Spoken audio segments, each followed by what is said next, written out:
Hello friends, welcome to my channel. അപ്പോൾ ഇന്ന് ഞാൻ വന്നേക്കുന്നത് നമ്മുടെ ഉള്ളിത്തീയലുമായിട്ടാണ്. നമ്മുടെ നാടൻ രീതിയിലുള്ള ഉള്ളിത്തീയൽ. അപ്പോൾ ഇതെങ്ങനെ ഉണ്ടാക്കുന്നതെന്ന് നോക്കാം. അതിനു മുമ്പ് നിങ്ങൾ ആദ്യമായിട്ടാണ് ഈ ചാനൽ കാണുന്നതെങ്കിൽ ആ താഴെ കാണുന്ന സബ്സ്ക്രൈബ് ബട്ടണിൽ ഒന്ന് പ്രസ് ചെയ്യണേ.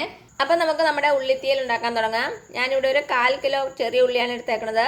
ചെറിയ ഉള്ളിയിൽ തന്നെ നമ്മൾ തീയൽ ഉണ്ടാക്കണം കേട്ടോ. അതിൻ്റെ തൊലിയൊക്കെ കളഞ്ഞ് ഇങ്ങനെ വൃത്തിയാക്കി കഴുകി വെച്ചേക്കുവാണ്. ഇനി നമുക്കൊന്ന് ചെറുതായിട്ട് കട്ട് ചെയ്തെടുക്കണം. ഞാൻ ഇങ്ങനെ ഒരു വലിപ്പത്തിലാണ് കട്ട് ചെയ്തേക്കണത്. നമ്മൾ കുറച്ച് കട്ടി കുറഞ്ഞ് അരിഞ്ഞാൽ തന്നെ പെട്ടെന്നങ്ങ് വഴറ്റിയെടുക്കുമ്പോൾ വഴന്ന് വരുള്ളൂ. അപ്പോൾ ഈ ഒരു വലിപ്പത്തിൽ നമ്മുടെ ഉള്ളിയൊക്കെ നമുക്ക് ചെറുതായിട്ടൊന്ന് കട്ട് ചെയ്ത് മാറ്റി വയ്ക്കാം. അപ്പോൾ നമ്മുടെ ഉള്ളിയൊക്കെ അരിഞ്ഞു കഴിഞ്ഞു. അപ്പോൾ ഇത് ഇവിടെ ഇരിക്കട്ടെ. നമുക്കിനി ബാക്കി സംഭവങ്ങളൊക്കെ ചെയ്യാം. പിന്നെ നമുക്ക് ആവശ്യമായിട്ടുള്ളത് ഒരു ചെറിയ നാരങ്ങ വലിപ്പത്തിലുള്ള പുളി എടുത്ത് വെള്ളത്തിലിട്ട് കുതിർക്കാൻ വയ്ക്കുക. ഒരു 1/4 കപ്പ് വെള്ളത്തിൽ മതി കേട്ടോ. അതിനുശേഷം ഇത് നന്നായിട്ട് കുതിർന്ന ശേഷം നമുക്കൊന്ന് പിഴിഞ്ഞെടുത്ത് അരിച്ചെടുത്ത് മാറ്റി വയ്ക്കണം. ഇനി നമുക്ക് നമ്മുടെ തീയലിൻ്റെ അരപ്പ് റെഡിയാക്കി എടുക്കാം. അതിന് നമുക്ക് ആദ്യം കുറച്ച് സാധനങ്ങളൊക്കെ വറുത്തെടുക്കണം. ഡ്രൈ റോസ്റ്റ് ചെയ്യണം. എണ്ണയൊന്നും ഒഴിക്കണ്ട. അപ്പോൾ ഞാനൊരു ചീനച്ചട്ടി ചൂടാക്കാൻ വെച്ചിട്ടുണ്ട്. ഇതിലേക്ക് നമുക്കൊരു 7 വറ്റൽമുളക് ഇട്ട് കൊടുക്കാം. പിന്നെ വേണ്ടത് കുറച്ച് മല്ലി. ഇതൊരു 1.5 ടേബിൾ സ്പൂൺ ഉണ്ടാവും. മല്ലി ഒത്തിരി ഇടണ്ട കേട്ടോ. അപ്പോൾ മല്ലിയുടെ ടേസ്റ്റ് നമുക്ക് മുന്നിട്ട് നിൽക്കും. ഒരു 1.5 ടേബിൾ സ്പൂണോളം ഇട്ടാൽ മതി. ഇനി നമുക്കൊന്ന് ഫ്രൈ ചെയ്തെടുക്കണം. ഇപ്പം ചെറുതീയിൽ വെച്ചാൽ മതിയേ, അല്ലെങ്കിൽ പെട്ടെന്ന് കരിഞ്ഞു പോവും.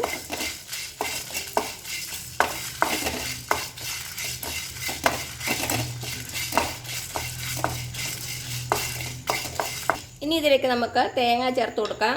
ഞാനിപ്പോൾ ഒരു ചെറിയ തേങ്ങയുടെ അരമുറി തേങ്ങയാണ് എടുത്തേക്കണത്. അപ്പം നമ്മൾ സ്പൂൺ അളവിനാണെങ്കിൽ ഒരു 7 ടേബിൾ സ്പൂണോളം ഉണ്ടാവും കേട്ടോ.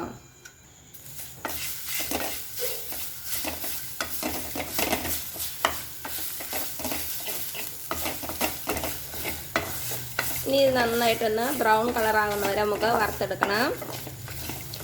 ഇപ്പം നിങ്ങളുടെ കയ്യിൽ മുഴുവനെയുള്ള മല്ലി മുഴുവനെയുള്ള മുളകും ഇല്ലെങ്കിൽ പൊടികൾ ചേർത്താൽ മതി. ഒരു 1.5 ടേബിൾ സ്പൂൺ മല്ലിപ്പൊടിയും ഒരു 1 ടേബിൾ സ്പൂണോളം മുളക് പൊടിയും ചേർത്താൽ മതി. പക്ഷേ ഓത്തൻറ്റിക് ആയിട്ടുള്ള ടേസ്റ്റ് കിട്ടണമെങ്കിൽ ഇങ്ങനെ മുഴുവനെയുള്ള മല്ലിയും മുളകും ചേർക്കണതാണ് നല്ലത്. ഒത്തിരി ഹൈ ഫ്ലെയിമിൽ വെച്ച് തേങ്ങ വറുക്കരുത്. ഇടയ്ക്കിടയ്ക്കൊന്ന് കൂട്ടിയും കുറച്ചും കൊടുക്കുക. അപ്പം നമ്മുടെ തേങ്ങ ഒരു ലൈറ്റ് ബ്രൗൺ കളർ ആയിട്ടുണ്ട്. ഇനി ഇതിലേക്ക് നമുക്കൊരു 1/4 ടീസ്പൂൺ മഞ്ഞൾപ്പൊടി ചേർത്ത് കൊടുക്കാം. ഇനി മഞ്ഞൾപ്പൊടിയുടെ പച്ചമണം മാറുന്ന വരെ നമുക്കൊന്ന് വഴറ്റി കൊടുക്കണം. അപ്പോൾ ഇത്രയും മതിയാകും. ഞാൻ തീ ഓഫ് ചെയ്യാണ്. ഇനി നമ്മുടെ ഈ തേങ്ങയുടെ ചൂടാറിയതിന് ശേഷം മിക്സിയിലിട്ട് നന്നായിട്ടൊന്ന് അരച്ചെടുക്കണം. ഫസ്റ്റ് നമ്മൾ വെള്ളം ഒഴിച്ച് അരയ്ക്കരുത്, നന്നായിട്ടൊന്ന് പൊടിച്ചെടുക്കുക. അതിനുശേഷം കുറച്ച് വെള്ളം മാത്രം ഒഴിച്ച് നമുക്ക് അരയ്ക്കാൻ പാകത്തിന് വെള്ളം മാത്രം ഒഴിച്ച് നല്ല മഷി പോലെ അരച്ചെടുക്കണം. അപ്പോൾ ഞാനിത് തണുത്തതിന് ശേഷം നന്നായിട്ട് അരച്ചെടുത്തുകൊണ്ട് വരാം കേട്ടോ. ഇപ്പം നമ്മുടെ തേങ്ങ ചൂടാറുന്ന സമയം കൊണ്ട് നമുക്ക് നമ്മുടെ ഉള്ളി ഒന്ന് വഴറ്റിയെടുക്കാം. അപ്പോൾ ഞാനൊരു ചീനച്ചട്ടി വെച്ചിട്ടുണ്ട്. നമുക്കതിലേക്കൊരു 2.5 ടേബിൾ സ്പൂണോളം വെളിച്ചെണ്ണ ഒഴിച്ച് കൊടുക്കാം. ഇപ്പം നമ്മുടെ എണ്ണ ചൂടായിട്ടുണ്ട്. ഇതിലേക്ക് ഒരു 1/2 ടീസ്പൂൺ കടുക് ഇട്ട് കൊടുക്കാം. പിന്നെ വേണ്ടത് ഒരു പിഞ്ച് ഉലുവ, വളരെ കുറച്ച് മതി. നമ്മുടെ ഒരു പിഞ്ച് എന്ന് പറയുമ്പോൾ ഒരു 8-10 എണ്ണം കാണും. ഇപ്പം നമ്മുടെ കടുകും ഉലുവയൊക്കെ പൊട്ടി വന്നിട്ടുണ്ട്. ഇനി ഇതിലേക്ക് കുറച്ച് കറിവേപ്പില ഇട്ട് കൊടുക്കാം. ഇനി നമ്മുടെ ചെറിയ ഉള്ളി അതിട്ട് കൊടുക്കാം.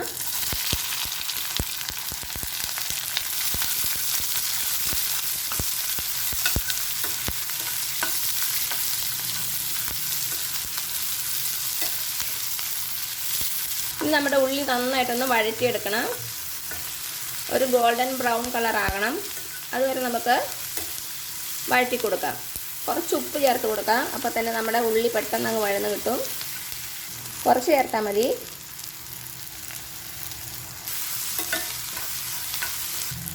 നമുക്ക് ഒരു പച്ചമുളക് ഇങ്ങനെ ചെറുതായിട്ട് കട്ട് ചെയ്ത് അങ്ങോട്ട് ഇട്ട് കൊടുക്കാം. അതങ്ങോട്ട് ഈ ഉള്ളിയിൽ കിടന്നൊന്ന് വഴന്ന് വരട്ടെ.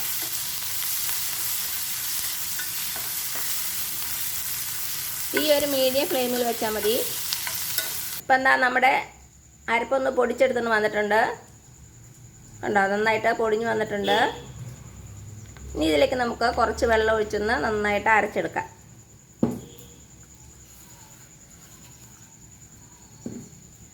കുറച്ച് വെള്ളം ഒഴിച്ച് കൊടുത്താൽ മതി. ഇനി ഒന്ന് അരച്ചെടുക്കട്ടെ കേട്ടോ.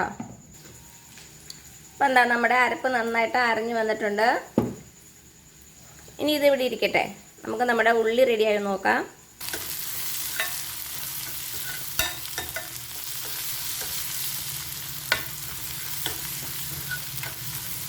നമ്മുടെ ഉള്ളി ഒന്ന് നന്നായിട്ട് വഴന്നു വന്നിട്ടുണ്ട്, കളറൊക്കെ ഒന്ന് ചേഞ്ച് ആയി വന്നിട്ടുണ്ട്. നമുക്ക് കുറച്ച് നേരം കൂടെ ഒന്ന് വെയിറ്റ് ചെയ്യാം. ഇപ്പം എന്താ നമ്മുടെ ഉള്ളി റെഡി ആയിട്ടുണ്ട്. ഇനി ഇതിലേക്ക് നമുക്ക് നമ്മൾ എടുത്ത് വെച്ചിരിക്കുന്ന പുളിയില്ലേ, അതൊന്ന് നന്നായിട്ട് പിഴിഞ്ഞെടുക്കുക.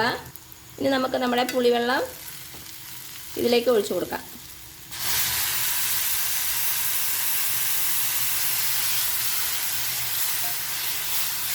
നന്നായിട്ടൊന്ന് മിക്സ് ചെയ്ത് കൊടുക്കുക. ഇനി ഇതൊന്ന് നന്നായിട്ട് തിളച്ച് വരട്ടെ. ഇപ്പം നമ്മുടെ പുളിയും നമ്മുടെ ഉള്ളിയെല്ലാം കൂടെ നന്നായിട്ട് തിളച്ചൊന്ന് കുറുകി പറ്റി വന്നിട്ടുണ്ട്. ഇനി ഇതിലേക്ക് നമുക്ക് നമ്മുടെ അരപ്പ് ചേർത്ത് കൊടുക്കാം.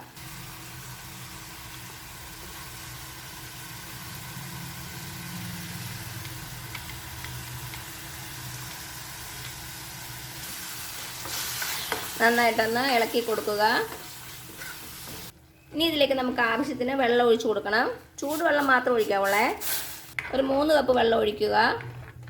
ഇനി ഇതിലേക്ക് നമുക്ക് ആവശ്യത്തിന് ഉപ്പ് ചേർത്ത് കൊടുക്കാം. ഇപ്പോൾ ഒത്തിരി ഉപ്പങ്ങ് ചേർക്കരുത്.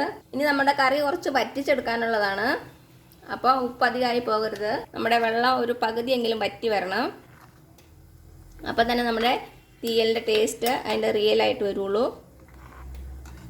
അപ്പോൾ ഇതിവിടെ ഇരുന്ന് ഒന്ന് തിളച്ച് കുറുകട്ടെ കേട്ടോ. നമുക്ക് അതുവരെ വെയിറ്റ് ചെയ്യാം. തീ ഒരു മീഡിയം ഫ്ലെയിമിൽ വെച്ചാൽ മതി. ഇപ്പം എന്താ നമ്മുടെ തീയലിൻ്റെ എണ്ണയൊക്കെ തെളിഞ്ഞ് വന്നിട്ടുണ്ട്, നന്നായിട്ട് വെള്ളമൊക്കെ വറ്റി വന്നിട്ടുണ്ട്. ഇനി ഇതിരിക്കും തോറും കുറച്ചുകൂടി അങ്ങ് കുറുകും. അപ്പോൾ ഈ ഒരു പരുവത്തിൽ നമുക്ക് തീ ഓഫ് ചെയ്യാം. ഉപ്പൊക്കെ ഒന്ന് ചെക്ക് ചെയ്ത് നോക്കുക, കുറവാണെങ്കിൽ ഇപ്പോൾ ഇട്ട് കൊടുക്കാം കേട്ടോ. ഇനി അവസാനമായിട്ട് ഇതിലേക്ക് 2 പിഞ്ച് കായപ്പൊടി ചേർത്ത് കൊടുക്കാം. വളരെ കുറച്ച് മതി. പിന്നെ കുറച്ച് കറിവേപ്പില. നന്നായിട്ടൊന്ന് മിക്സ് ചെയ്ത് കൊടുക്കുക. ഇനി ഞാൻ തീ ഓഫ് ചെയ്യണേ. ഇനി ഇത് നമുക്ക് ഒരു സെർവിങ് പാത്രത്തിലേക്ക് മാറ്റാം. ഇപ്പം എന്താ നമ്മുടെ ഉള്ളിത്തീയൽ ഞാനൊരു സെർവിങ് പാത്രത്തിലേക്ക് മാറ്റിയിട്ടുണ്ട്. അപ്പോൾ എല്ലാവരും ഒന്ന് ട്രൈ ചെയ്ത് നോക്കുക. വളരെ ടേസ്റ്റി ആയിട്ടുള്ളൊരു കറിയാണ്. എന്നിട്ട് അഭിപ്രായങ്ങളൊന്നും അറിയിക്കാൻ മറക്കരുത്. അപ്പോൾ ഈ വീഡിയോ ഇഷ്ടമാണെങ്കിൽ സബ്സ്ക്രൈബ് ചെയ്യാൻ മറക്കരുത്. അതേപോലെ തന്നെ ലൈക്ക് ചെയ്യാനും ഷെയർ ചെയ്യാനും.